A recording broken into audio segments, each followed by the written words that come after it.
A telah kembali dari liburannya ke Amerika dan ia sedang mengunjungi B yang merupakan seorang mahasiswa dari jurusan aktuaria.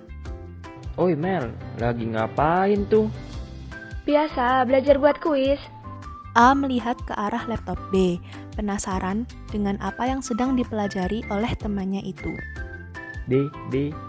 Derivative market? Hah? Apaan sih? Percuma lu gua kasih tahu juga kagak bakal ngerti, Cong. Ih, songong bet. Gue nggak sebego itu kali. Serius, itu apaan sih? Nonton yuk. Hah? Apaan? Sekarang? Ya iyalah sekarang, masa besok? Keburu kelar kuis gue, bro. Hah? Nonton apa sih maksud lu? Nonton video tentang derivative markets dong. Katanya lu kepo tadi. Oh alah. Ya udah mana? A dan B pun menonton bersama video penjelasan mengenai derivative markets. Derivative market atau yang biasa disebut dengan pasar modal adalah pasar yang mempertemukan seseorang yang memiliki kelebihan dana dengan orang yang sedang membutuhkan dana dengan cara memperjualbelikan sekuritas. Sekuritas derivatif adalah instrumen keuangan yang di dalamnya terdapat perdagangan opsi. Perdagangan kontrak opsi sudah terstandarisasi pada tahun 1973 di Chicago Board Options Exchange atau CBOE. Opsi sendiri dibagi menjadi dua, yang dikenal dengan opsi beli dan opsi jual.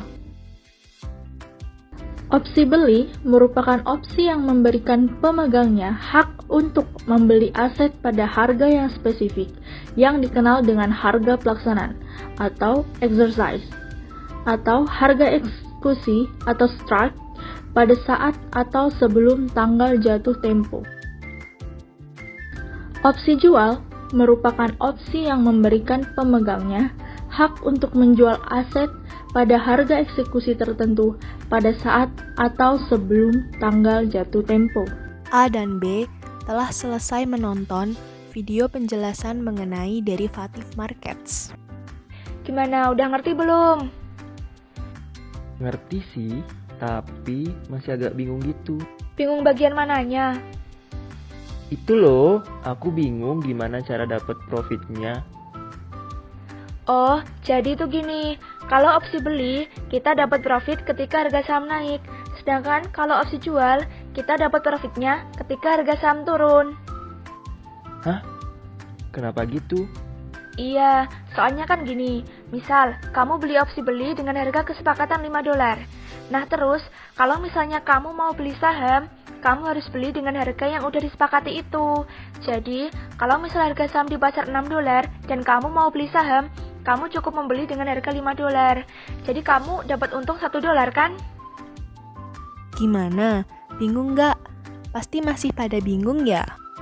Iya nih, keuntungan $1 itu per saham atau gimana ya? Nah, keuntungan $1 itu untuk per saham ya. Biasanya, kalau mau membeli saham, itu minimal sebanyak 1 slot. Tahu nggak nih kira-kira 1 slot itu isi berapa saham sih? Gak tahu loh, Min. Oke, jadi 1 slot itu isinya 100 lembar saham ya. Nah, berarti dari kasus A dan B tadi, si pemegang atau pemilik opsi beli tersebut apabila membeli 1 slot saham akan memperoleh keuntungan sebesar $100 yang didapatkan dari $1 dikalikan dengan 100 lembar saham dan akan menghasilkan keuntungan sebesar $100. Gimana? Sudah pada paham belum? Yes, udah pahamin. I see. Terus kalau opsi jual itu gimana? Nah, kalau opsi jual itu misal, kamu beli opsi jual dengan harga kesepakatan $5 dan kamu mau menjual saham yang kamu punya. Saham kamu akan dibayar sebesar $5. Jadi, kalau misal di pasar harga saham $4 dan kamu mau menjual saham kamu akan tetap dibeli dengan harga $5. Nah, kalau gitu kan berarti kamu dapat untung sebesar $1. Paham kan? Mulai masuk sih, masuk. Tapi BTW, tadi kamu kan nyebut harga kesepakatan. Nah, harga kesepakatan itu apa sih? Oh, harga kesepakatan itu maksudnya harga saham yang akan dibeli atau dijual dengan kesepakatan antara penerbit dan pemegang opsi ketika membeli sebuah opsi. Oh, oke, paham. Ketika A dan B sedang asik berbicara mengenai opsi, teman-teman B datang dan ikut bergabung ke dalam pembicaraan mereka. Wih. Lagi ngomongin apa nih? Ini si A kepo tentang opsi. Walah, seru juga tuh bahasanya. Boleh join nggak nih? Join aja kali. BTW bro, ada yang mau gue tanya. Gue gak ngerti nih tentang tipe option. Itu gimana sih? Jadi, ada 2 tipe opsi, yaitu opsi tipe Amerika yang memiliki karakteristik memperbolehkan pemegangnya untuk mengeksekusi hak untuk membeli pada opsi beli atau menjual pada opsi jual dengan aset acuan pada saat atau sebelum tanggal jatuh tempo. Dan terdapat opsi tipe Eropa yang memiliki karakteristik memperbolehkan pemegangnya untuk mengeksekusi terhadap opsi hanya pada tanggal jatuh tempo. Terus contohnya tuh gimana? Jadi, misalkan penerbit opsi menuliskan di kontrak pemegang opsi boleh menggunakan haknya pada saat atau sebelum tanggal jatuh tempo, itu namanya opsi tipe Amerika. Sedangkan kalau penerbit opsi menuliskan pemegang opsi hanya boleh menggunakan haknya tepat saat jatuh tempo, itu disebut opsi tipe Eropa. Gimana, udah nangkep nggak nih? Oh, iya. Terus jenis sekuritas yang bisa dipakai di opsi apa aja ya? Itu tuh biasanya saham sama obligasi. Terus apa bedanya beli pakai opsi sama beli saham langsung? Gantian sini gue yang jelasin. Nah, kalau kamu memilih beli opsi, itu terlihat lebih menguntungkan daripada membeli saham secara langsung. Hah? Gimana? Kok bisa gitu sih? Misalkan nih, ada investor memiliki uang sebesar $10.000 yang akan digunakan untuk berinvestasi. Jika investor ini berniat membeli 100 saham dengan harga $100 per saham dan di kemudian hari harga saham meningkat menjadi $115, maka dapat diperkirakan kalau si investor memiliki return sebesar $1.500. Tetapi jika investor berpikir menggunakan uangnya untuk membeli 1000 opsi beli dengan harga $10 per opsi dan harga pelaksanaan sebesar $100 per saham, dan kemudian harga saham saat opsi dilaksanakan sebesar $115, maka di kemudian hari investor akan membayar sebesar $10.000, di mana jika ia membeli tanpa opsi akan bernilai $105.000. Maka return yang didapatkan investor atas nilai opsi sebesar $5.000.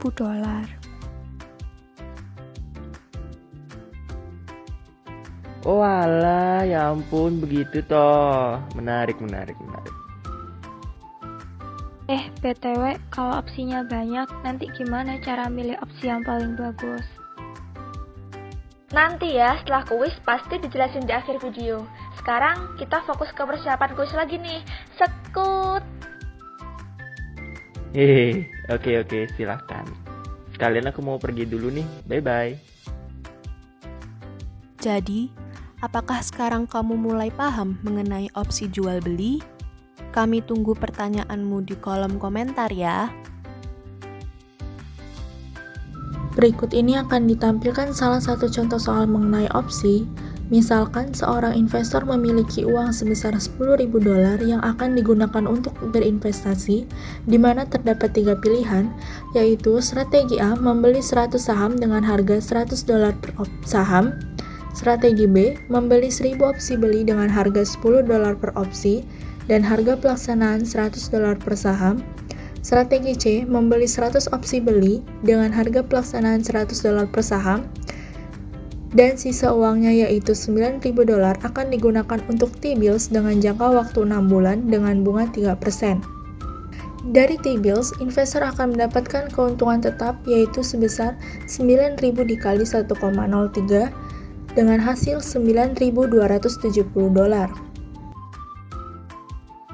Apabila daftar harga saham di pasar seperti pada tabel ketika investor memegang opsi atau saham dengan strategi A, maka investor akan mendapatkan keuntungan dengan cara jumlah saham dikalikan dengan harga saham di pasar. Dengan strategi B, apabila harga saham kurang dari sama dengan $100, maka investor tidak akan mendapatkan uang atau opsi akan bernilai 0. Sedangkan apabila investor memiliki harga saham di pasar lebih dari $100, investor akan mendapatkan keuntungan dengan cara harga pelaksanaan dikalikan opsi dikurang dengan harga saham di pasar dikalikan opsi. Dengan strategi C, investor akan mendapatkan keuntungan tetap dari T-bills dan ditambah dengan keuntungan dari opsi apabila harga saham di atas $100. Berikut merupakan tabel return dari setiap strategi. Berikut akan kami tampilkan grafik untuk memperjelas keuntungan dari 3 pilihan yang ada.